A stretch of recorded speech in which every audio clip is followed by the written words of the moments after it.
All right, friends, Zig coming in on the top. Today on the show, we have Kira Roessler, a bass player extraordinaire. You might know her work from Black Flag, Dose, Awkward, but we're here to talk about her solo career. She has her first solo album coming out. It's titled Kira, all caps, and it's on Robot Kitten Records. It's available now. You can get a physical copy and a digital download off Robot Kitten Records. I became aware of Kira's bass playing not from Black Flag, but rather from Dose. My bass player was like, you gotta check out this record. It's Mike Watt and Kira from Black Flag. I was like, what?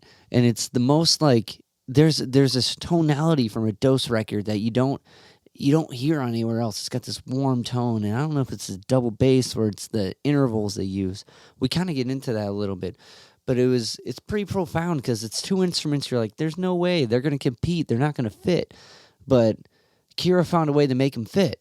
When listening to a Dose record, it's hard to tell who's writing what, who's saying what. I mean, you can hear Kira singing, but like, just as a musician, you're like wondering who's who. And after listening to Kira's new record, you can definitely hear Kira's voice pronounced throughout Dose and definitely in this new record. And what's cool about this new record is that like it takes like a Dose tonality and Dose like song structure and adds multiple layers to it. There's violin, there's drums, there's guitar. It's really, really rad. So we're going to listen to the track Avoiding by Kira Roessler off Kira. Available now on Robot Kitten Records.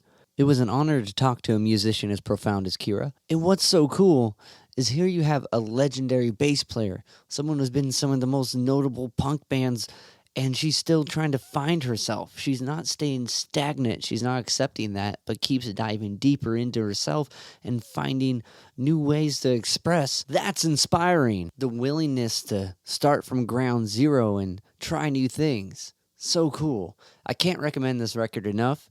Got to go to robotkittenrecords.com to get your copy of it. Before we get to the interview, if you guys can like, rate, review, subscribe to the podcast and all the podcast platforms, it helps me keep talking to inspiring people and sharing those insights with you. So without further ado, here's my conversation with Kira. Do you remember any Dutch? I have some licorice here, Katzenohren, cat's ears. If I see something or something triggers, I will remember it, but I can't necessarily just pull it out of my head without something triggering. Gotcha. How old were you when I you... also I was 8 till 11. I was Okay. in Curacao, and when I came back, I studied other languages, and that's part of it. I've been sort of more in depth in Spanish over the later years, so that seems to have sort of pushed out some Dutch. And I was quite young, Yeah. so although I learned it very easily, I also seem to have forgotten it very easily. Well, if you don't use it, right? And if you're learning other languages, um Absolutely, yeah. absolutely, yeah. Um at that time, is that when you started playing piano? I started before I even went to Curacao. I was 6 years old when I started classical piano, and then when we moved to the Caribbean, I was 8, and then around 11, around the time that we left Curacao, I quit piano. Okay. Do you think there was like a correlation between the language and the music aspect of it? Of like learning? Well, I always think that, with kids especially, learn a language early. And if you're going to get into music, piano is by far the best instrument, right? It makes so much sense. One button makes one note. Yes. There's a logic to it that just is extremely easy to take in for a kid, and then forever they will have that foundation. And I think I learned a language as an adult so much easier because I had learned a language as a kid. So I think it's super important to get exposed to that stuff young, because that the young brain has such a capacity for picking this stuff up. I agree. I agree. And it's interesting like kind of like a later on so an adult who maybe didn't dive into like some like kind of early language or even music has like you've been speaking one thing for so long, you're like, that's what I got. You know what I mean? Like it seems much Right. more. it seems way more foreign to try to jump into a language for them. I think that's very true. There isn't that a level of detachment. I mean, my times tables I had to translate to Dutch when I got back to America because I learned them in Dutch, and for a long time I had to translate because your brain, especially with memorization, right? It Yeah. makes sense. So I think that once your brain has that sense of the translation, also pronunciation, as you if you stay in the same language for till you're an adult, your concept of vowel sounds and everything are so established, you don't have this idea that that vowel sound could be something else. Right, right.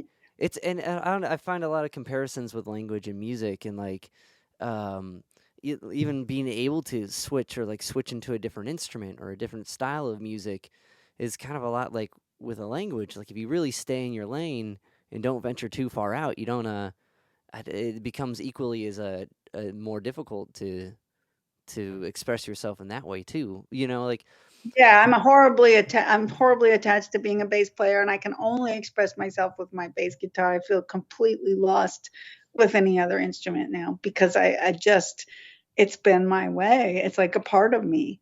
right, right. Well, I mean, you can still play other types of music is what I was going for with that. Like, I mean, to switch between piano like and bass, there's the I agree with what you said, and I noticed that with working with kids, that piano and drums seem to be like down. Like this is how this works. Stick to circle, finger to key. Like there's Yeah, yeah. nothing hidden to it. With Mm.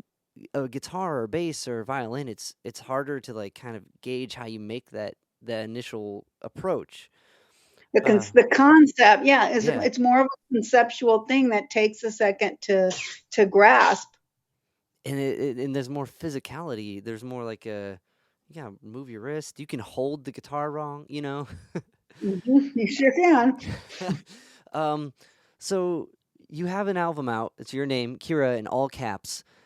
Mhm, And I've been diving into the record since we sent some emails back and forth. And the second song really spoke to me. And I found a video today, actually, of that avoiding, and like there mhm. was underwater pictures, and those are your dad's pictures, right? That's correct. My dad was an underwater photographer for many years. Yeah. And like is there a correlation to that time in your life with this song, with avoiding?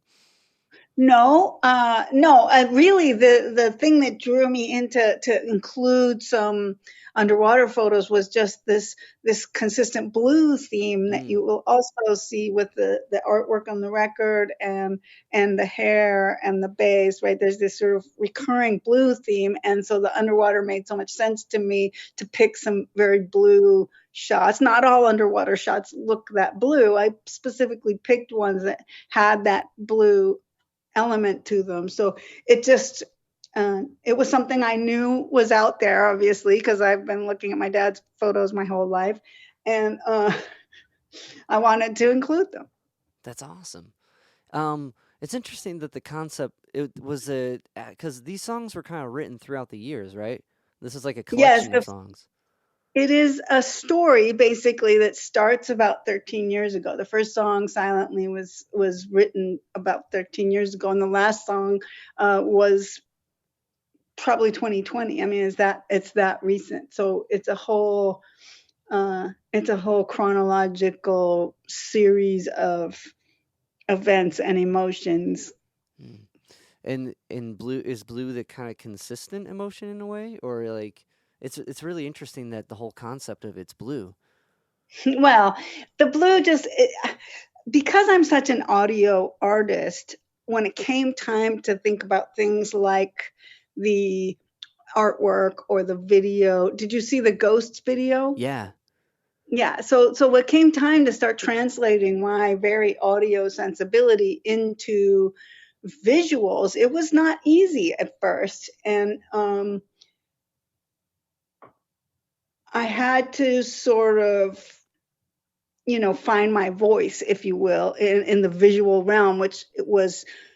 We talked about it, if you haven't done that as growing up, I hadn't ever been much of a visual artist, right? So that coming up with a voice that way. And as I started imagining in my head what an album cover might look like, or what how this might go, the blue bass with the blue hair, which I've done in the past, in terms of a look, if you will. I started envisioning myself doing pictures that way, and it's sort of just. Then I bought this fabric that was sort of shiny blue, and so it was just how I was finding my voice. It's my visual voice became blue. The record, I would say, aside from one song, which does actually have blue, the words in there. I hadn't necessarily at all thought about the color blue when I was writing the music. It's very much a story of love and loss, and that blue color thing was sort of the last part of translating it into some visuals to support the record. Okay. Yeah, it's because it's interesting that all these songs kind of or have been written in that longevity because like and I don't know if it's just the production or everything, but they fit together really well, and that's amazing to string like a narrative from that long, you know. But I think that just shows the emotional resonancies in these songs hold true. Um, with that ghost video, that when the piano moves by itself, that was pretty good. That was that cool. was that was pretty cool. Yeah, there were ghosts in the room when we were doing that.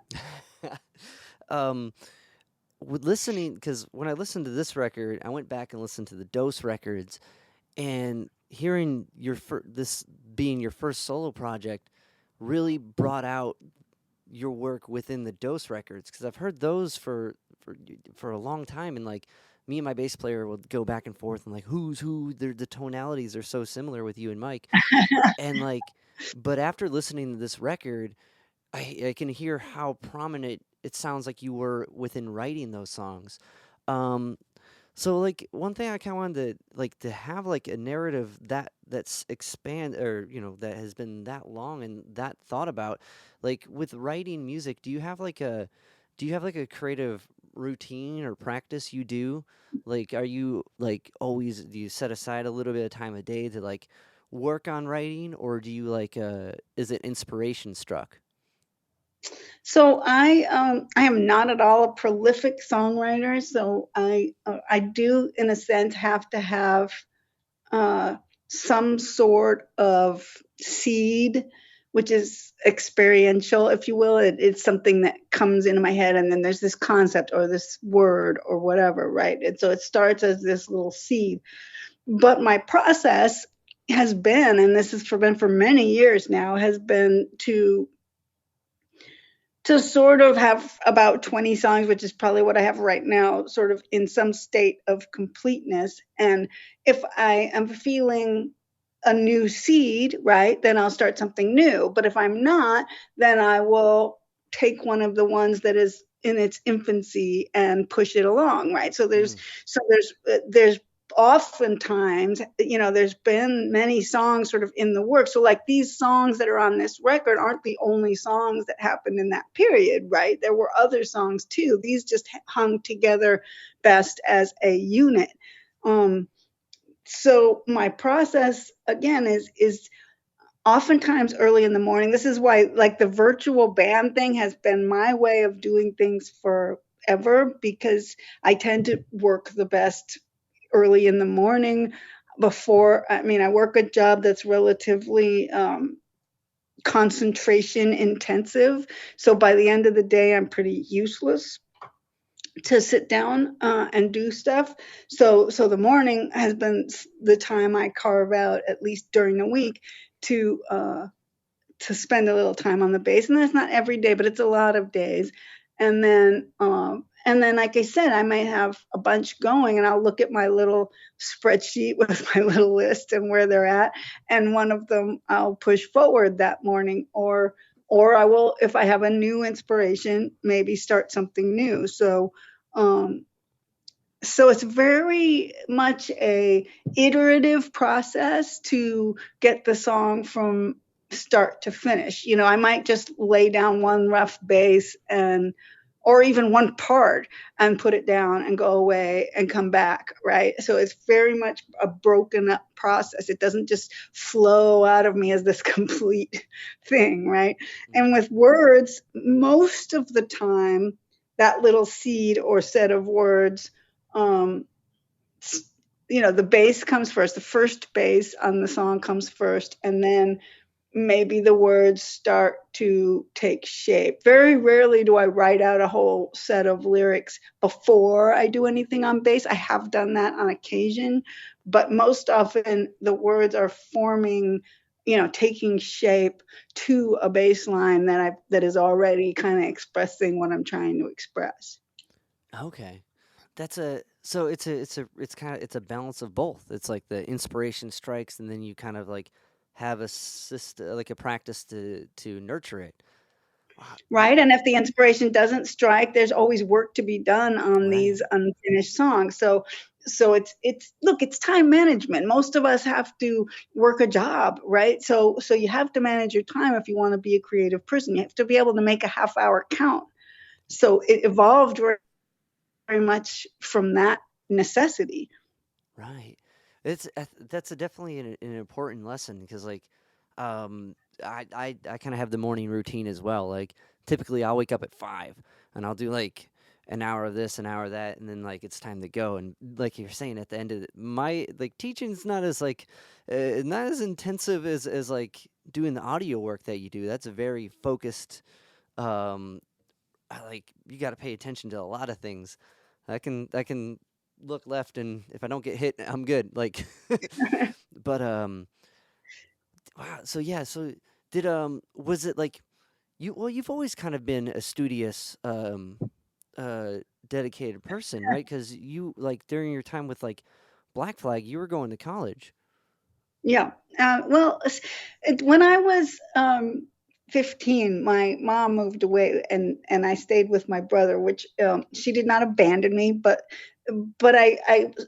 there was sort of this crossroads. Like I was either going to be self-motivating or things were going to go south really fast, right? So I became that person, who during punk rock days, and when I was 16 and going to gigs and stuff, I was still getting up and going to school after late nights of gigs, or and doing homework and getting good grades. Like that was just sort of part of how I processed life, was that just because I was doing this other stuff, I couldn't let my quote unquote responsibilities um, fall by the wayside. So I got pretty good at self motivating when it came to just getting myself up and going to school and studying, and then yeah, I started going to UCLA, and I was 3 years into UCLA when Black Flag started. So the idea of quitting just didn't make sense to me at all, and I wouldn't do it. I said, look, I'll take time off,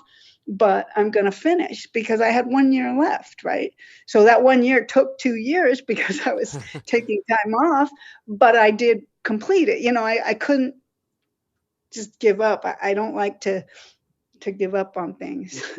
Well, I think that the dedication, be able to pull off and kind of live these two separate lives is like it's such a did you like was there someone like you was it kind of going on around you like people not living up to these things because like I don't like I kind of did the same thing where I was going to school full time but anytime there was a gig offer I was like yes and like the early mornings and the pots of coffee like could never do enough but like there's I got to see like some of my friends who like didn't really get the to really see the academic beauty of music and still play like the dive bars and the out of town gigs and that kind of motivated me to try to live in both worlds a little bit. Was there like an inspiration from being around all this and like trying to keep it going or is it just like you, I got to finish while I start type deal? Well, my big brother has always been a big influence on me, and Paul took a very different road. He he went to Northridge to study piano music, and then when a tour came up with the Screamers, the band he was playing in, he quit. And and music was his thing, right? So it was as if nothing, he could do nothing else. But I saw that as a difficult road. I Mm. admired it greatly, but it seemed like a really difficult road. The idea of making a living at music seemed really scary to me. And I had lived enough of a sort of uncertain childhood that the concept of being poor was very real to me. And it wasn't something that I wanted.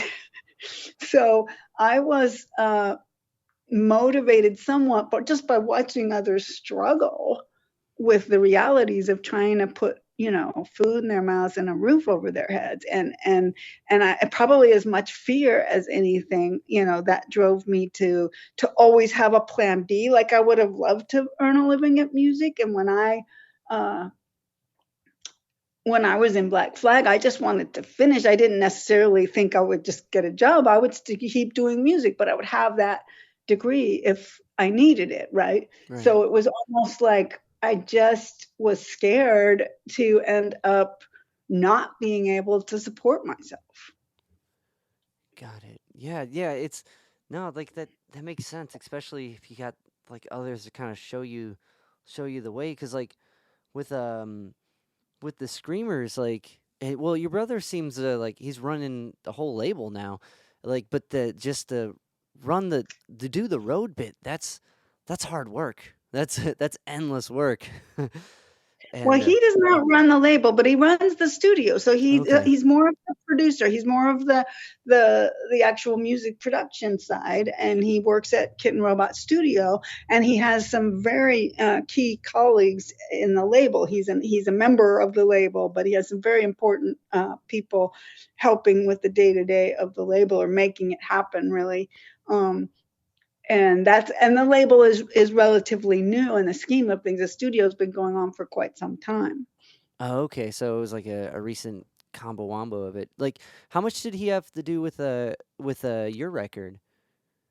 Paul? Yeah, Well, like I said, he's greatly influenced me. So the songs all start in my room basically, yeah. but we usually the process once I have sent them to actually Cleveland, Ohio, where my great friend Glenn Brown lives.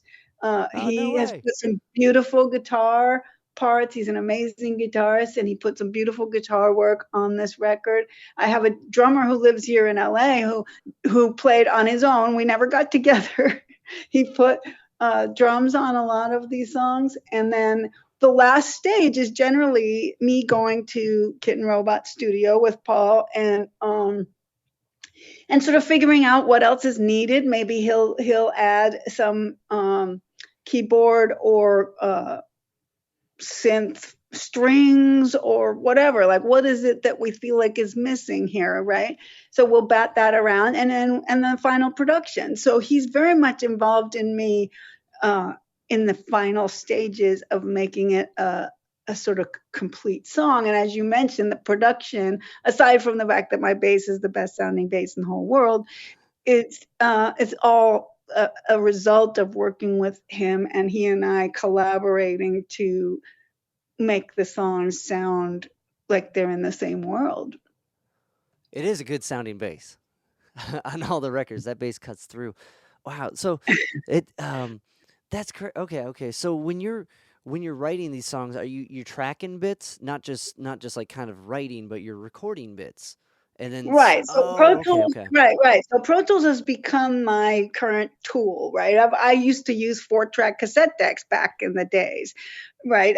So I've always had a tool here in my house so that I could record ideas and then put them down because, like I said, I might only have a half an hour, right? So yeah. so I can't remember it all in my head. So yeah, there will be recordings done here, parts of songs, whatever. Like I said, these work in process are all here on the computer, on the drive.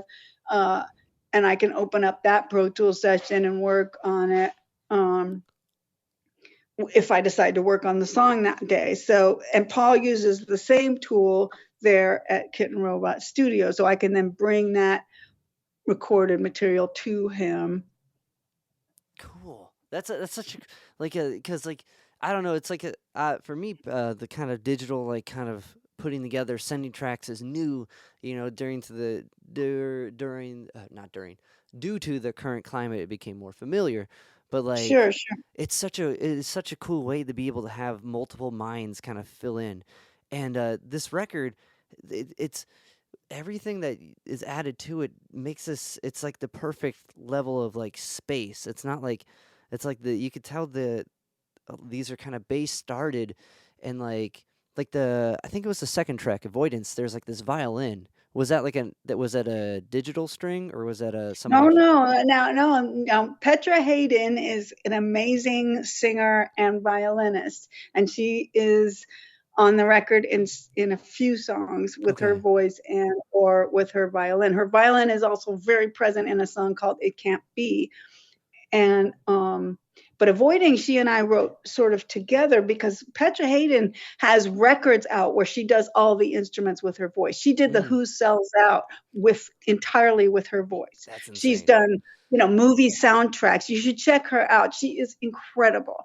So she's a friend, and she and I at one point had sort of sat down, and that sort of vocalization which without words that's in avoiding at the beginning parts that ba da ba ba da ba, all of Yeah. that's very Petra oriented, and that's in a way my tribute and to her style of work.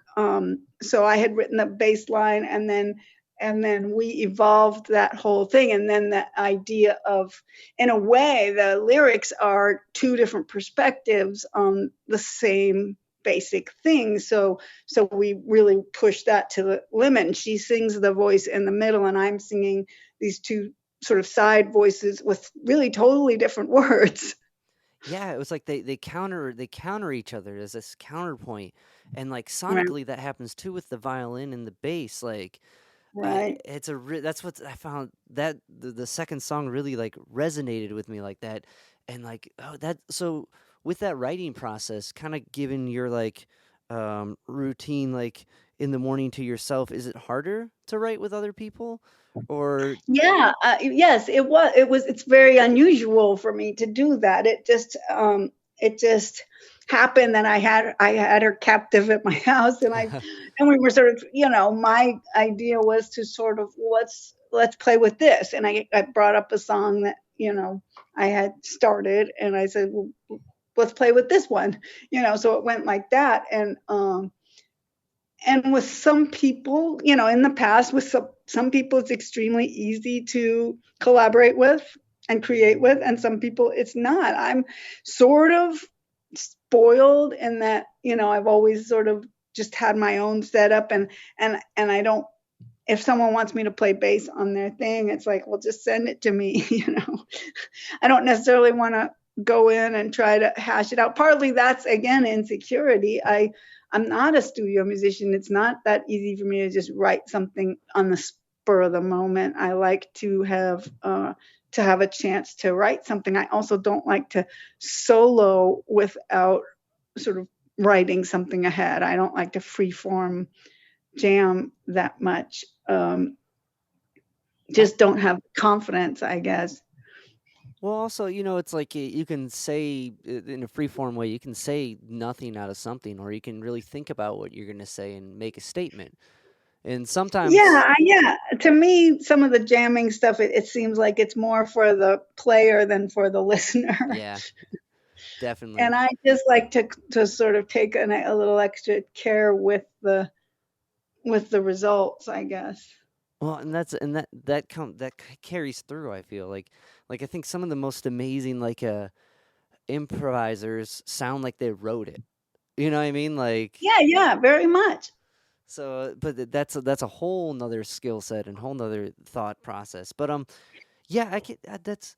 Do you get a lot of people like sending you tracks to do stuff like that? No, not at all. My brother sometimes, like I said, he's in a studio with different bands all the time. He has occasionally sent me songs, or I have gone in to record bass for something he's working on.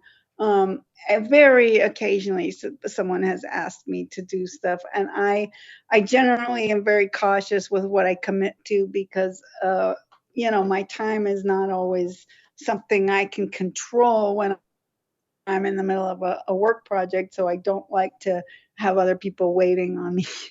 Yeah. Yeah, then yeah, that's got to be a lot, especially with doing the sound work that you're doing.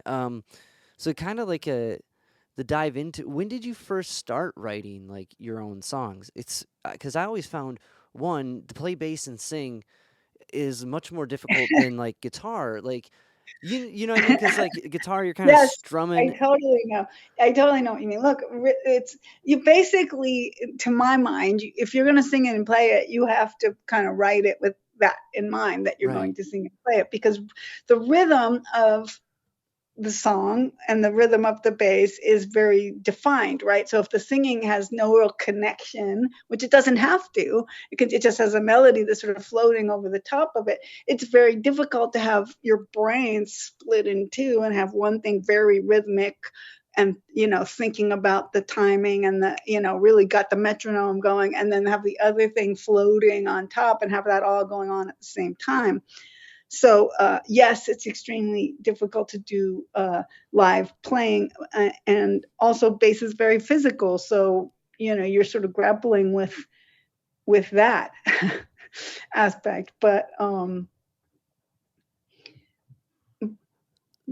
for the most, most of the songs that I've written, because of sort of how they evolve, I can sort of back learn them in such a way that I can play them. I've been going through a little of that lately.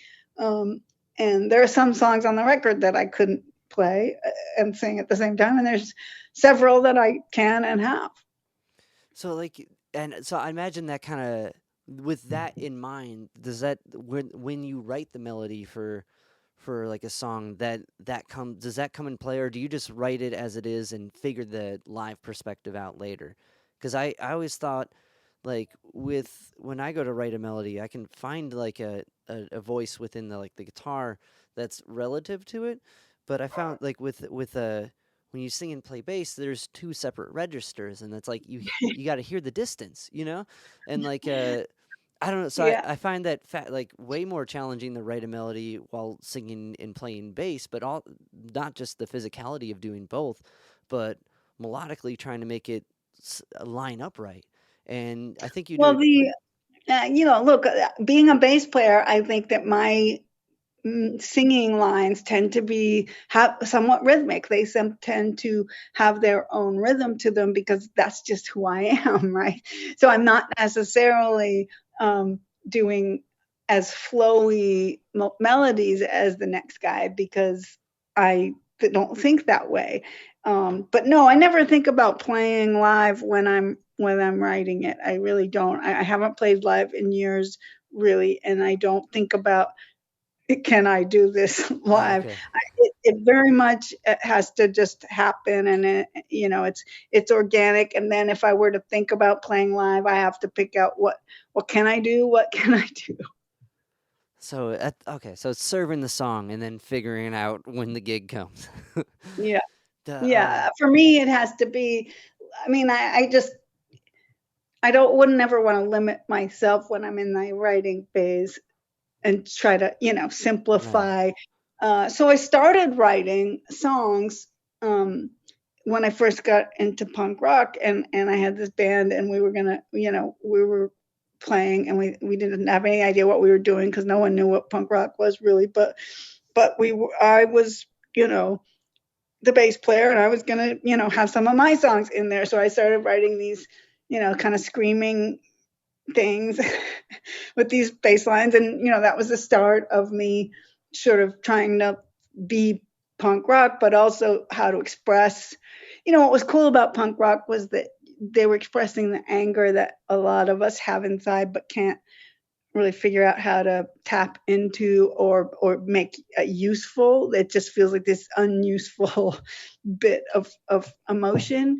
And with punk rock, there it was, and I could dive into it, I could feel it, and I could express it without it being necessarily a negative thing in my life, so to speak. So my beginning songs could help me, and I started to learn that I could take these emotions I was feeling and using my bass, get them out. And to me, that's what music's about, right? Is make people feel things, express yourself, and hopefully someone can connect to it. Right, right. Was that Wax with two X's that you're writing these That songs was with? Wax. That was my first punk rock band. That was my first band, really, and that was my first gig. Really, was Wax. And the was whiskey or Yes, we our first gig was at the Whiskey Go Go. nice. Yeah, well that's pretty good for a first gig.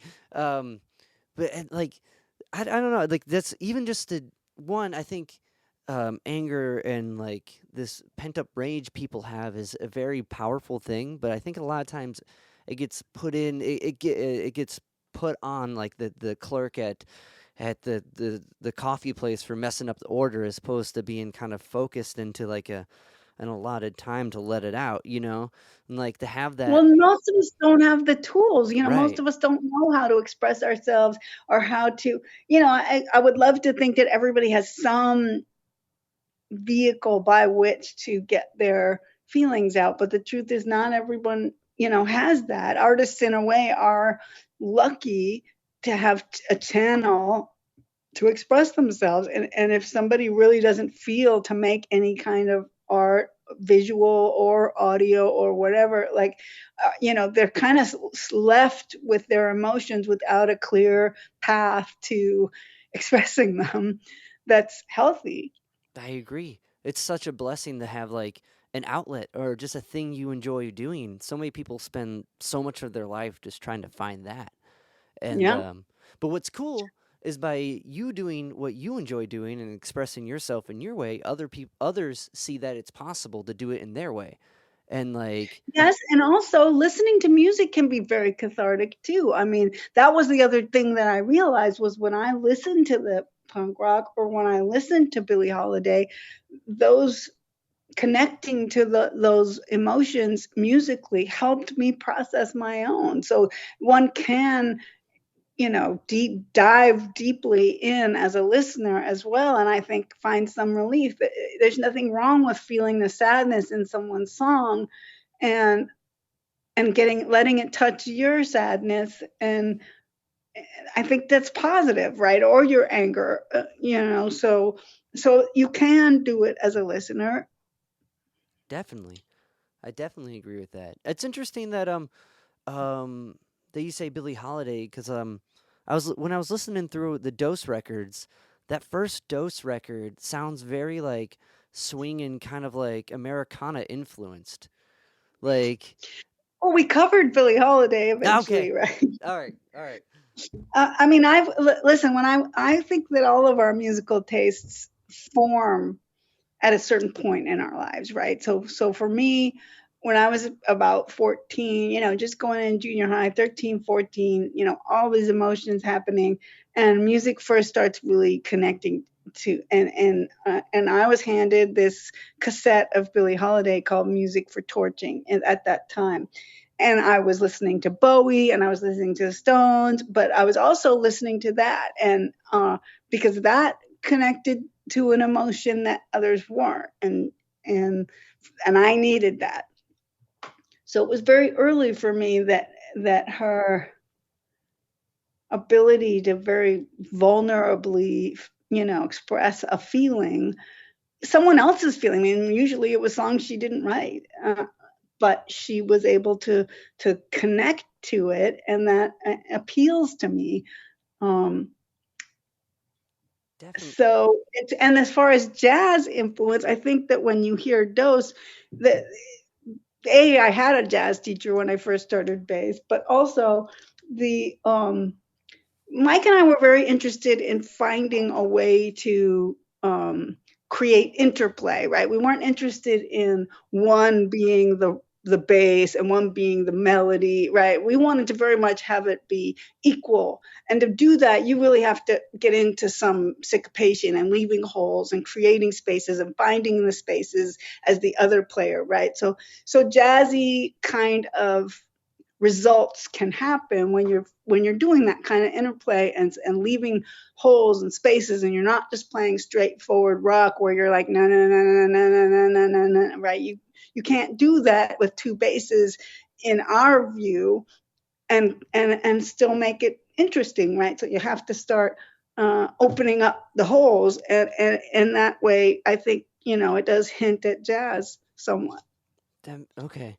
I think I think there's a Coltrane and Miles record called Interplay, and Watt is such a big Coltrane fan. I can't see that not being in any slipping through any music that guy does. But like Right. sorry, what?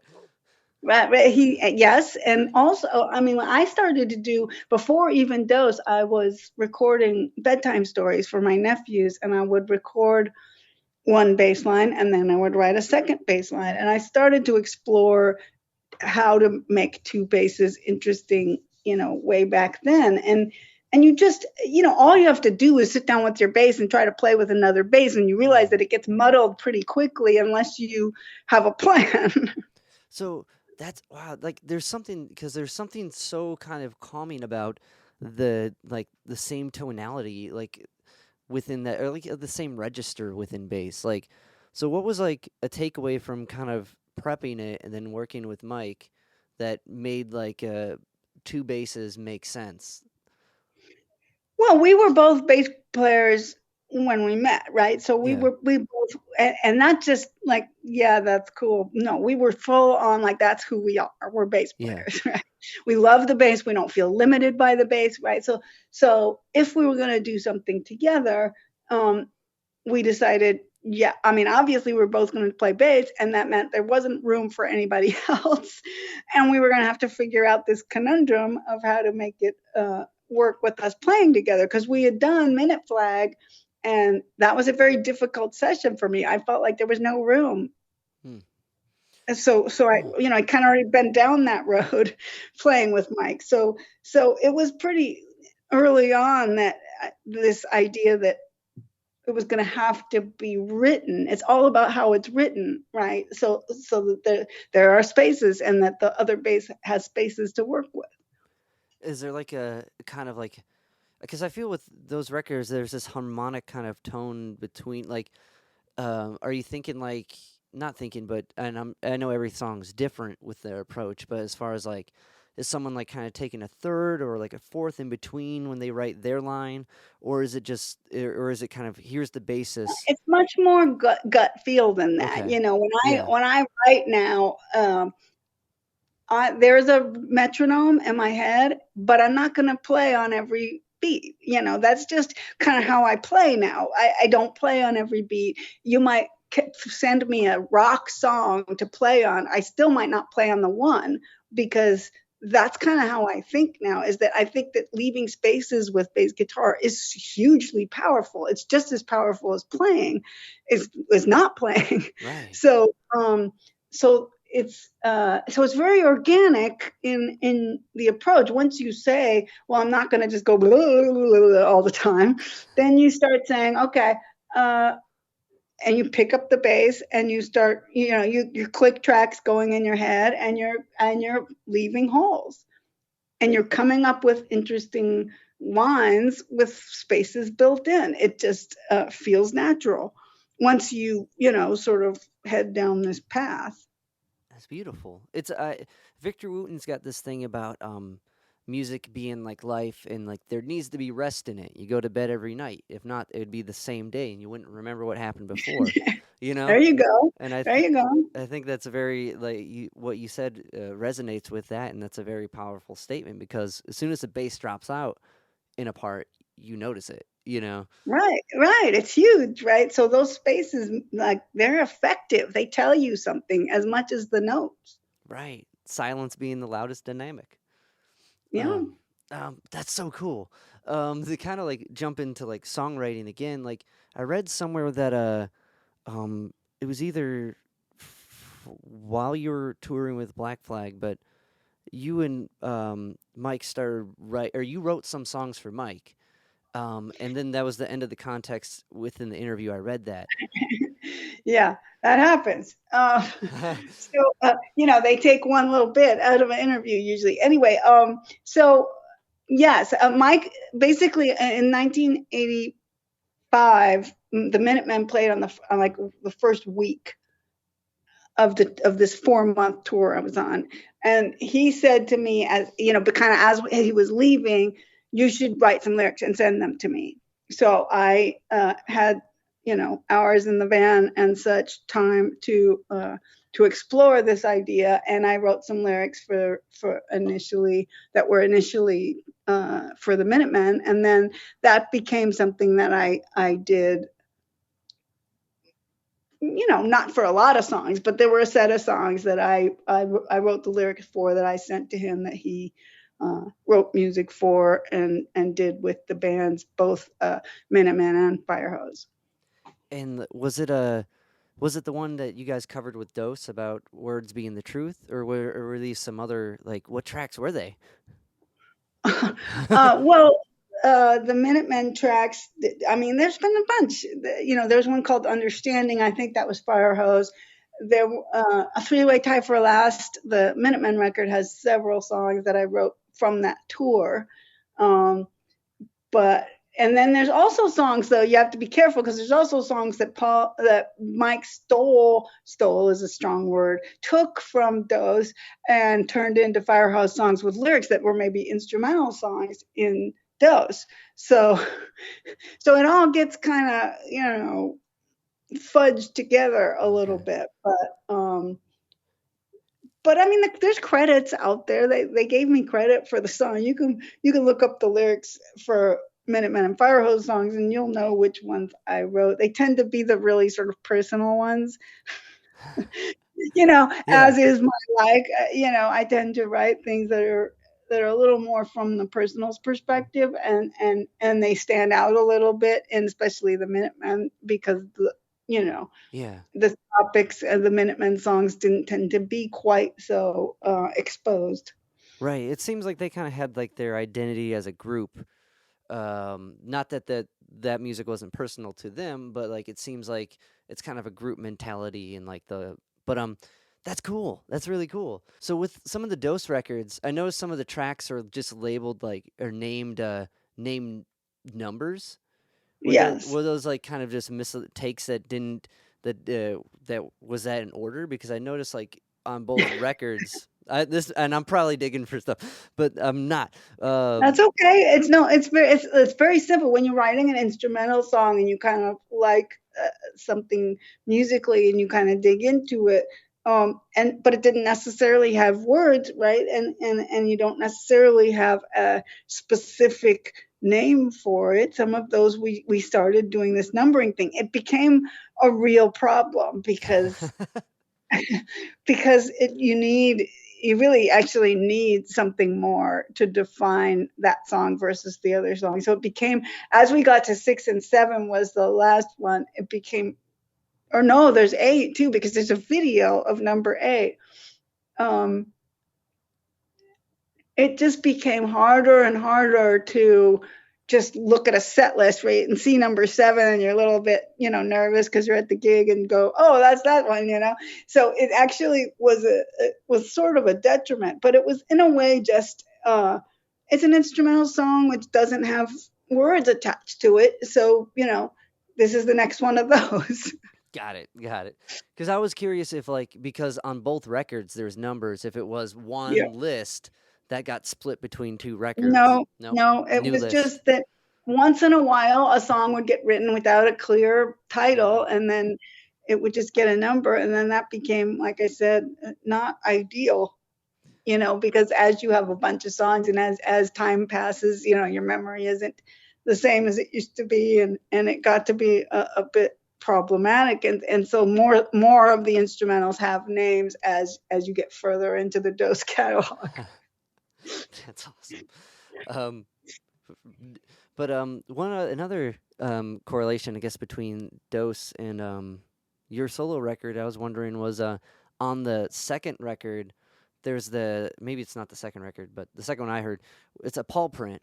from a very floofy looking dog. Is that the same dog that's in the painting on? That is Umbrito's paw, yes, and that is Umbrito on the cover of my record. Yes, that was numero cuatro, and when I thought about what the cover should look like, I thought, well, the dog looks like he's putting up, like if we were to put up the number 4 with our hand, right? That's what a dog's Ah, paw print okay. looks like, right? So that was how I came up with the idea, and then my husband actually took that picture of Umbrito's paw, and we used it for cuatro.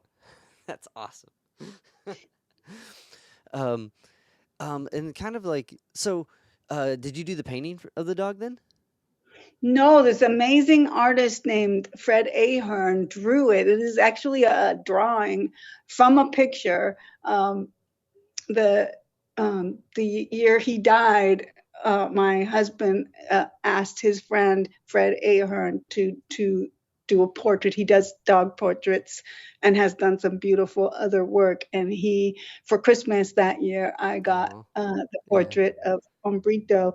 Uh, and and when I was talking to the label and they wanted me to put out a solo record, I said, okay, I'm going to put this on the cover. And they were not that psyched about it. But I think in the end, with the way it came out, I don't know if you've seen the flip side of the CD, but on the flip side, the frame is empty and I'm there with my bass. So when they saw the artwork completed with a complete thought, I think it helped a little bit sell the idea of having the boy on the cover. But for me, it always made sense. I mean, the story, he's a big part of the story. Yeah. That's awesome. That's all. Like, do your dogs when you? Okay, I have cats.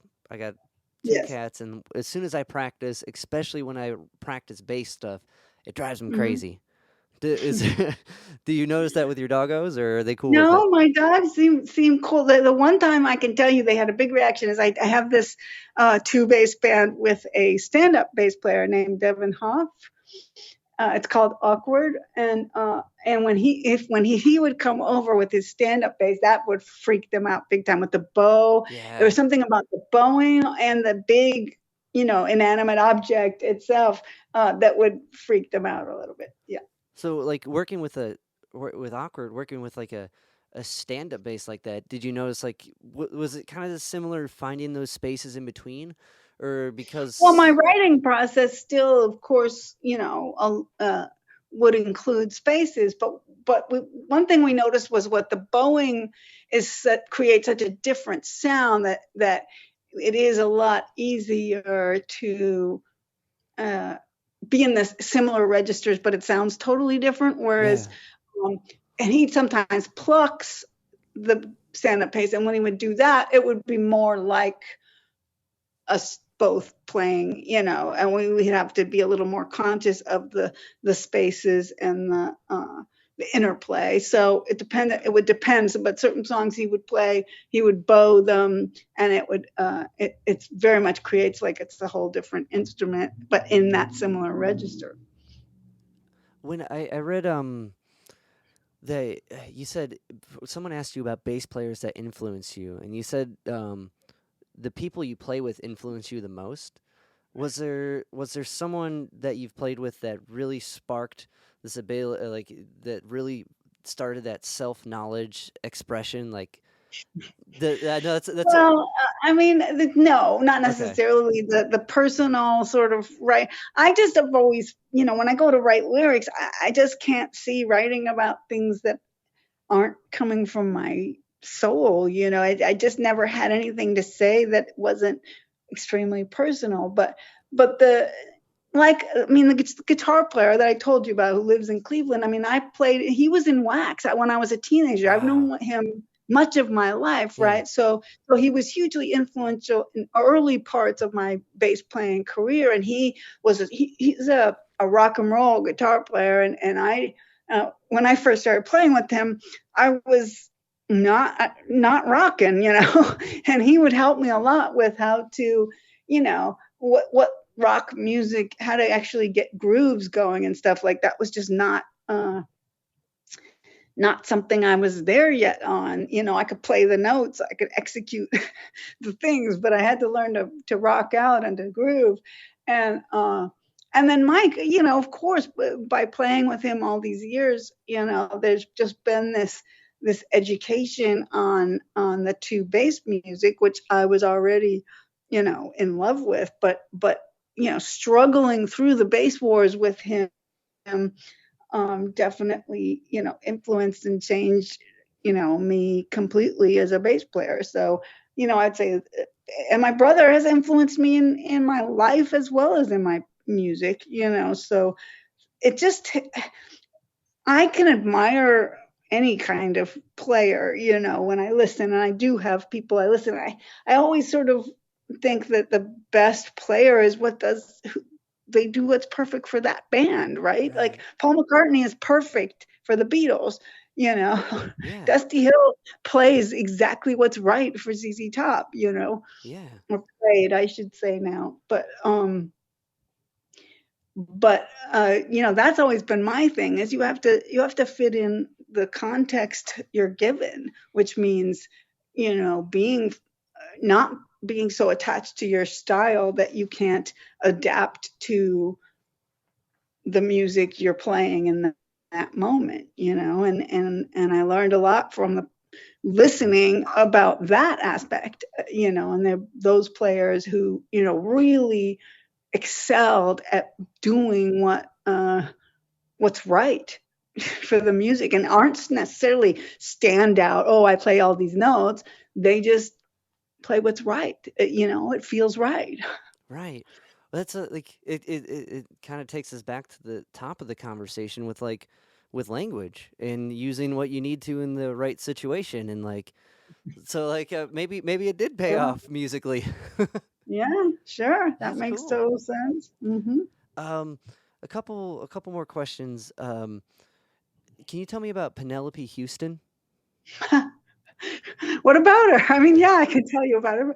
I mean, look, the Avengers were one of my favorite bands.